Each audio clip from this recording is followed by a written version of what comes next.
السلام عليكم ورحمة الله وبركاته.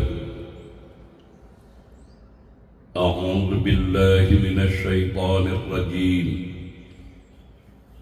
بسم الله الرحمن الرحيم. سبحان الله،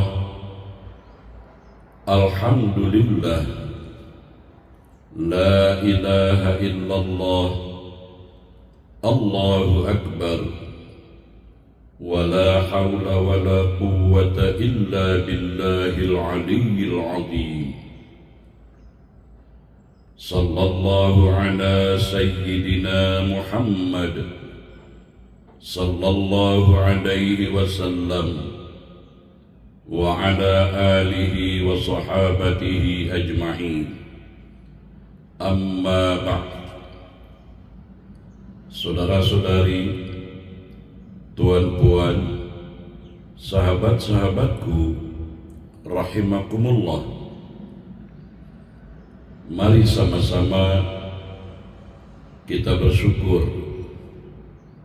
Bersyukur bukan hanya setakat, bukan hanya sebatas pengakuan lewat ucapan kalimah hamdalah, alhamdulillah saja, akan tetapi ucapan kalimah syukur alhamdulillah tersebut kita implementasikan, kita terjemahkan, kita buktikan dengan penuh kesadaran dalam tindak tanduk perbuatan jasmani dan rohani kita, yaitu dengan menggunakan segala anugerah dan nikmat-nikmat Allah yang kita terima dan yang kita rasakan dalam diri kita maupun yang berada di luar diri kita hargai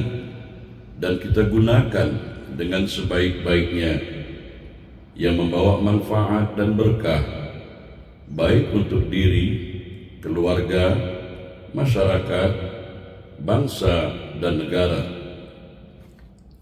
Seterusnya, mari kita haturkan selawat dan salam kepada junjungan kita Nabi Muhammad sallallahu alaihi wasallam, kepada keluarga dan kepada para sahabat-sahabatnya, dengan selawat dan salam yang bukan hanya kita lafazkan dan kita gemakan melalui ucapan kita saja, tetapi selawat dan salam dengan pembuktian bahwa kita siap melanjutkan perjuangan menjaga nama baik baginda Nabi sallallahu alaihi wasallam, tidak mengecewakan dan menghampakan baginda Nabi sallallahu alaihi wasallam, menerima dan menerapkan ajaran-ajaran yang baginda sallallahu alaihi wasallam wariskan kepada kita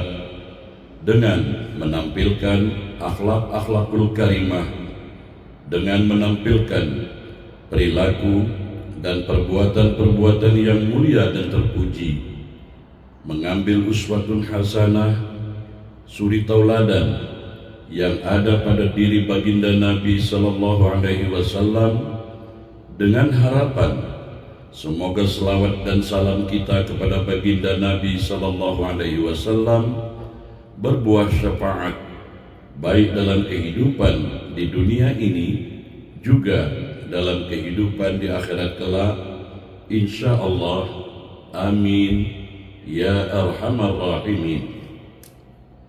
Saudara-saudari, tuan-puan, sahabat-sahabatku, pada perjumpaan kita kali ini kita akan membahas, menyimak, mencerna, menghayati tentang sesuatu yang sangat penting dalam kehidupan kita manusia, yaitu tentang akal, fikir, nafsu, dan ruh.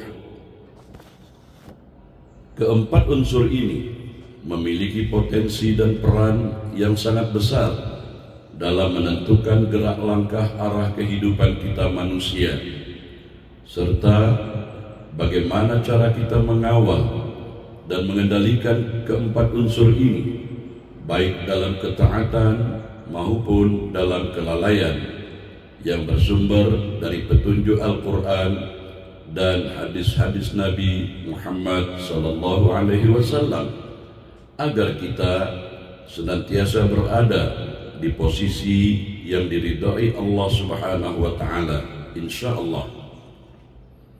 Allah Subhanahu wa Ta'ala berfirman dalam surah Yunus ayat 100, "Wa ma kana li nafsin an tu'mina illa bi idznillah wa yaj'alur rijsa 'alal ladzina la ya'qilun." Yang bermaksud, dan tidaklah mungkin bagi seseorang untuk beriman kecuali dengan izin Allah, dan Allah menimpakan azab kepada orang-orang yang tidak menggunakan akalnya. Ayat ini, saudara-saudari, tuan-puan, sangatlah tegas menunjukkan kepada kita bahwa iman adalah kurnia anugerah Allah Subhanahu wa Ta'ala. Namun akal yang tidak digunakan untuk menerima kebenaran akan menjadi sebab turunnya murka dan azab Allah. Akal adalah anugerah agung yang Allah Subhanahu wa Ta'ala kurniakan kepada kita manusia. Dengan akal, kita manusia dibedakan oleh Allah Subhanahu wa Ta'ala dari makhluk-makhluk yang lain. Dengan akal, kita manusia diberi kemampuan untuk memahami apa yang Allah Subhanahu wa Ta'ala perintahkan dan apa yang Allah Subhanahu wa Ta'ala larang, serta layak kita manusia menerima amanah sebagai khalifah Allah di muka bumi ini. Al-Quran sangat sering mengingatkan kita manusia agar menggunakan akalnya untuk kita jadikan alat utama dalam kita menerima kebenaran sebagai pintu masuknya iman. Dalam Al-Quran, iman tidak datang melalui paksaan, tetapi melalui kesadaran akal yang jujur. Akal pada hakikatnya adalah satu, namun hasil kerja akal dapat berbeda-beda, di mana akal dapat melahirkan kebaikan, namun juga dapat melahirkan kejahatan dan keburukan. Perbedaan ini bukan terletak pada kecerdasan akal seseorang, melainkan pada arah penggunaan akalnya. Akal yang baik adalah akal yang tunduk patuh pada kebenaran, mau dan siap menerima petunjuk dari Allah Subhanahu wa Ta'ala, meskipun petunjuk dari Allah Subhanahu wa Ta'ala tersebut bercanggah, bertentangan dengan keinginan pribadinya. Akal yang siap menerima petunjuk dari Allah Subhanahu wa Ta'ala akan melahirkan ketenangan, kedamaian, melahirkan rasa takut kepada Allah Subhanahu wa Ta'ala, serta dorongan untuk taat dan meninggalkan larangan-larangannya. Akal yang baik tidak menjadikan dirinya sebagai hakim terhadap wahyu, tetapi menjadikan wahyu sebagai cahaya yang membimbing kita. Sebaliknya, akal yang jahat dan buruk bukanlah akal yang lemah, melainkan akal yang menyimpang arah, yang digunakan untuk membenarkan hawa nafsu, mencari-cari alasan untuk menolak dan tidak mau menerima kebenaran, serta memutarbalikkan dalil, memutarbalikkan hujah, argumen, agar sesuai dengan kehendak dan keinginan dirinya. Akal seperti ini bisa sangat cerdas, namun kecerdasannya tidak membuahkan hidayah, bahkan menjadi sebab datangnya kesesatan dan kemurkaan Allah Subhanahu wa Ta'ala. Disinilah peran berpikir menjadi sangatlah penting. Berpikir adalah gerak akal dan arah yang ditempuhnya. Akal hanyalah alat, sedangkan berpikir adalah cara menggunakannya. Ketika berpikir diarahkan untuk merenung dan memahami ayat-ayat Allah Subhanahu wa Ta'ala, memahami ciptaannya, dan menimbang segala sesuatu dengan timbangan akhirat, maka akal akan hidup dan menjadi baik. Namun, ketika berpikir dibiarkan mengikuti hawa nafsu, berpikir digunakan hanya untuk kepentingan dunia saja dan kesombongan, maka akal menjadi rusak meskipun terlihat cerdas di mata manusia. Berpikir yang benar akan melahirkan kesadaran, melahirkan rasa penyesalan atas dosa dan keinginan untuk memperbaiki diri. Berpikir yang benar akan menghidupkan akal dan menuntunnya menuju iman. Sebaliknya, berpikir yang salah akan mematikan cahaya akal, menjadikannya alat pembela kebatilan dan penutup pintu hidayah, menutup pintu kebenaran. Jadi saudara-saudari, tuan-puan, sahabat-sahabatku rahimakumullah, yang menentukan keselamatan kita manusia bukanlah diukur seberapa tajam dan cerdasnya akal, tetapi bagaimana cara berpikir kita dan kemana kita arahkan. Ketika akal dipimpin oleh cara berpikir yang tunduk patuh kepada wahyu, maka akal akan menjadi cahaya. Namun, ketika akal dipimpin oleh cara berpikir yang tunduk dan patuh kepada nafsu, maka akal berubah menjadi penyebab kebinasaan dan kehancuran. Baginda Rasulullah SAW melalui sabdanya menegaskan bahwa kedudukan akal sebagai dasar tanggung jawab dalam kita beragama. Baginda Rasulullah SAW bersabda, yang diriwayatkan oleh Abu Daud, yang bermaksud pena pencatat amal diangkat dari 3 golongan, dari golongan orang yang tidur hingga ia bangun, hingga ia sadar, dari anak kecil hingga dia akil balik, dan dari orang gila hingga dia berakal. Saudara-saudari, tuan-puan, sahabat-sahabatku, hadis Nabi SAW ini menunjukkan dengan sangat jelas bahwa akal adalah syarat sah seseorang yang dibebani agama. Tanpa akal tidak ada dosa dan tidak ada pahala. Ini menandakan bahwa akal memiliki kedudukan yang sangat tinggi, karena seluruh perintah dan larangan Allah Subhanahu wa Ta'ala hanya berlaku bagi orang-orang yang berakal. Baginda Rasulullah SAW juga bersabda, apa yang aku larang pada kalian darinya, maka jauhilah atau tinggalkanlah, dan apa yang aku perintahkan, maka lakukanlah sesuai dengan kemampuan kalian. Hadis riwayat Bukhari dan Muslim. Hadis ini menunjukkan bahwa akal digunakan untuk memahami kemampuan, batas dan tanggung jawab, bukan untuk menolak perintah Allah Subhanahu wa Ta'ala.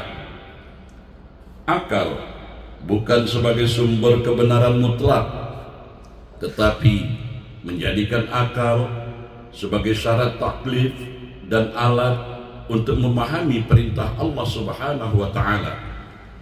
Ini bermakna bahwa hilangnya akal berarti gugurnya tanggung jawab, dan rusaknya penggunaan akal berarti rusaknya agama seseorang. Saudara-saudari, tuan-puan, sahabat-sahabatku yang arif, bijak, lestari. Selanjutnya tentang nafsu. Allah Subhanahu wa Ta'ala menjelaskan tentang nafsu secara tegas dalam Al-Quran, karena nafsu adalah salah satu unsur terkuat dalam diri manusia yang sangat mempengaruhi arah hidup seseorang. Ini diterangkan dalam surah yang ke-79, surah An-Nazi'at ayat 40 dan ayat 41. Wa amma man khafa maqama rabbih wa nahan nafsa 'anil hawa fa innal jannata hiyal ma'wa. Yang bermaksud, dan adapun orang-orang yang takut akan kebesaran Tuhannya dan menahan diri dari keinginan hawa nafsunya, maka sungguh surgalah tempat tinggalnya. Ayat ini menunjukkan bahwa nafsu adalah sesuatu yang harus kita kawal, kita kendalikan, jangan kita ikuti, jangan kita perturutkan begitu saja.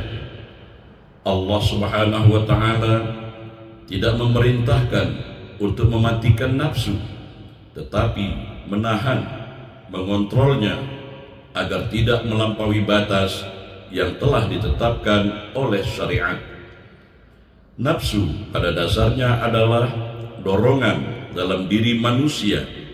Ianya boleh menjadi sarana kebaikan jika diarahkan dengan benar, dan nafsu boleh pula menjadi sebab kebinasaan dan kehancuran seseorang bila dibiarkan liar, tidak terkawal. Al-Quranul Karim menerangkan dalam surah yang ke-12, surah Yusuf ayat 53, Innan nafsa la'ammaratun bis-su' illa ma rahima rabbi inna rabbi ghafurur rahim. Yang bermaksud, sesungguhnya nafsu itu selalu mendorong kepada kejahatan, kecuali nafsu yang diberi rahmat oleh Tuhanku. Sesungguhnya Tuhanku Maha Pengampun, Maha Penyayang.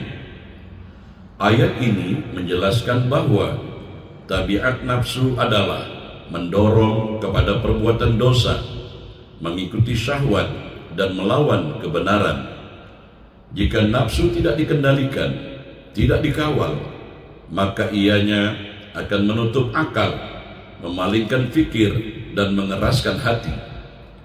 Namun Allah Subhanahu wa Ta'ala juga menegaskan bahwa nafsu dapat berada dalam keadaan yang lebih baik. Ada nafsu yang mencela dirinya sendiri ketika nafsu berbuat salah, sebagaimana dijelaskan dalam surah yang ke-75, surah Al-Qiyamah ayat 2. Wala uqsimu bin nafsil lawwamah, yang bermaksud, dan aku bersumpah demi jiwa, demi nafsu yang selalu menyesali dirinya sendiri. Saudara, nafsu ini belum sempurna. Ia merasa gelisah saat berbuat dosa, menyesal ketika menyimpang, dan masih mau kembali kepada Allah Subhanahu wa Ta'ala. Inilah tanda bahwa akal dan iman masih berfungsi, dan kemuncaknya adalah nafsu yang tenang, yang telah tunduk kepada Allah Subhanahu wa Ta'ala, sebagaimana diterangkan dalam surah yang ke-89, surah Al-Fajr ayat 27 dan ayat 28. Ya ayyatuhan nafsul mutmainnah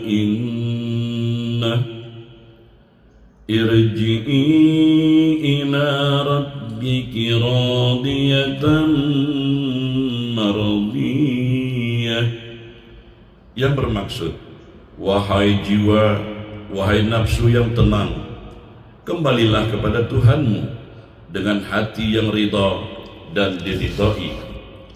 Saudara-saudari, tuan-puan, sahabat-sahabatku, nafsu yang tenang bukan berarti tidak memiliki keinginan, tetapi keinginannya telah tunduk patuh kepada perintah Allah dan larangan-larangan Allah, tidak lagi melawan, tidak membangkang pada akal dan wahyu, melainkan berjalan seiring.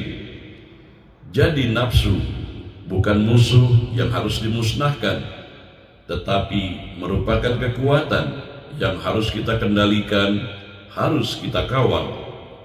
Ketika nafsu yang memimpin, maka akal menjadi budak dan selalu menolak kebenaran. Namun ketika akal dan wahyu yang menjadi panduan, maka nafsu berubah menjadi sarana ketaatan. Inilah yang kita sebut bahwa pertarungan, peperangan, perjuangan terbesar dalam diri kita manusia bukan melawan orang lain, tetapi melawan nafsu kita sendiri. Siapa yang menang dalam perjuangan ini, dialah yang selamat, dan siapa yang kalah, maka dialah yang tersesat, meskipun akalnya tajam, ilmunya luas. Saudara-saudari, tuan-puan, sahabat-sahabatku rahimakumullah, seterusnya tentang roh.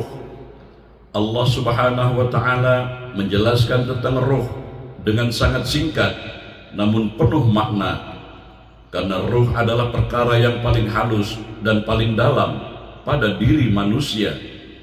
Ini dijelaskan dalam surah yang ke-17, surah Al-Isra ayat 85. Wa yas'alunaka 'anir ruh qulir ruhu min amri rabbi wa ma utitum minal ilmi illa qalila. Dan mereka bertanya kepadamu, wahai Muhammad, tentang roh, maka katakanlah, roh itu termasuk urusan Tuhanku, dan tidaklah kalian diberi pengetahuan melainkan sedikit.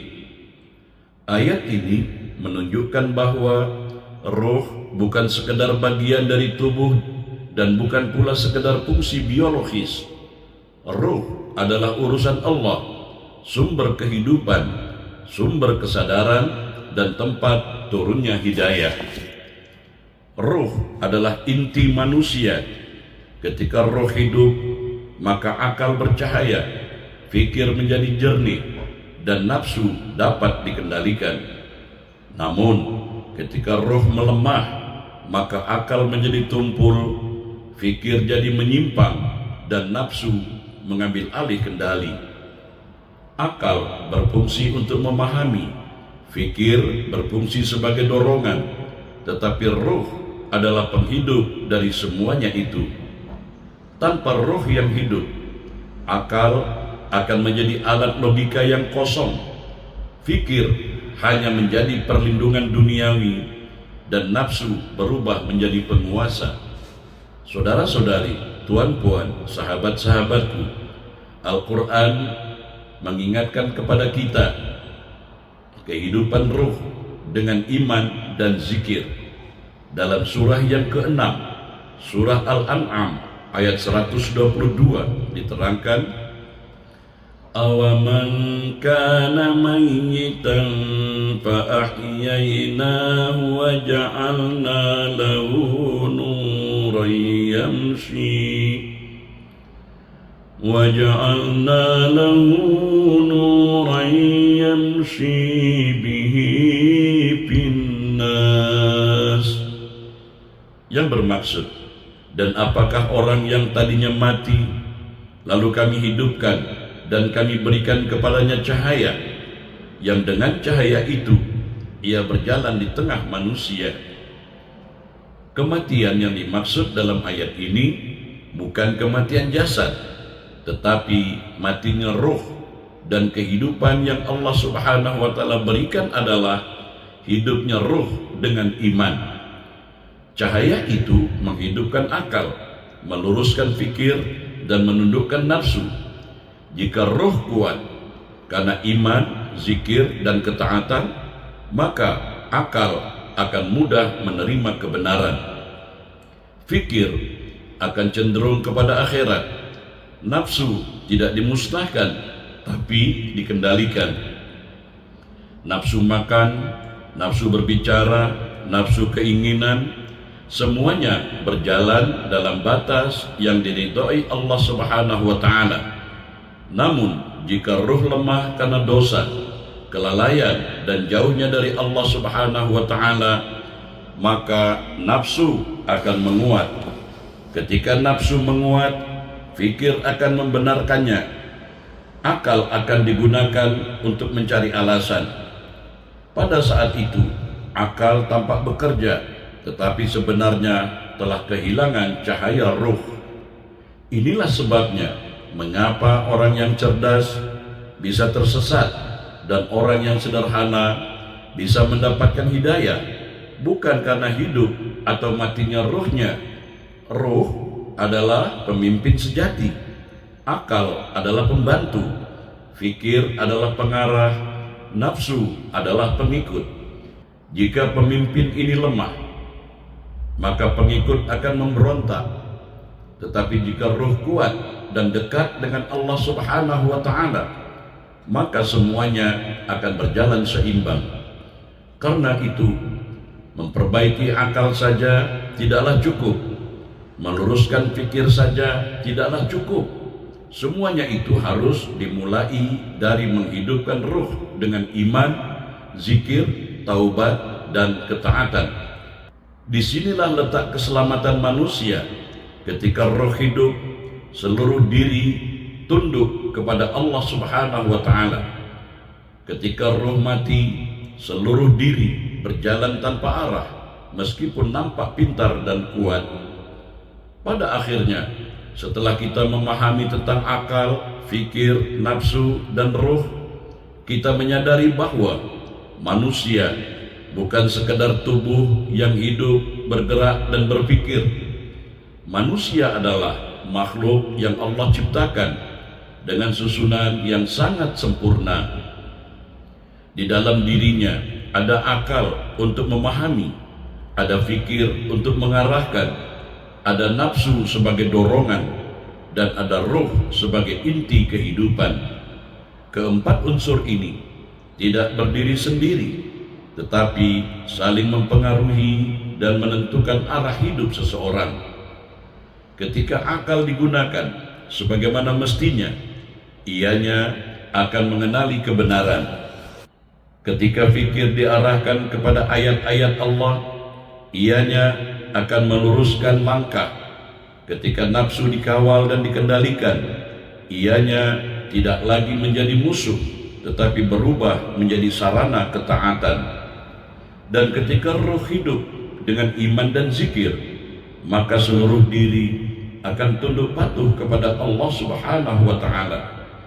Inilah keadaan manusia yang selamat, manusia yang berjalan di atas cahaya, meskipun hidup di tengah-tengah gelapnya dunia.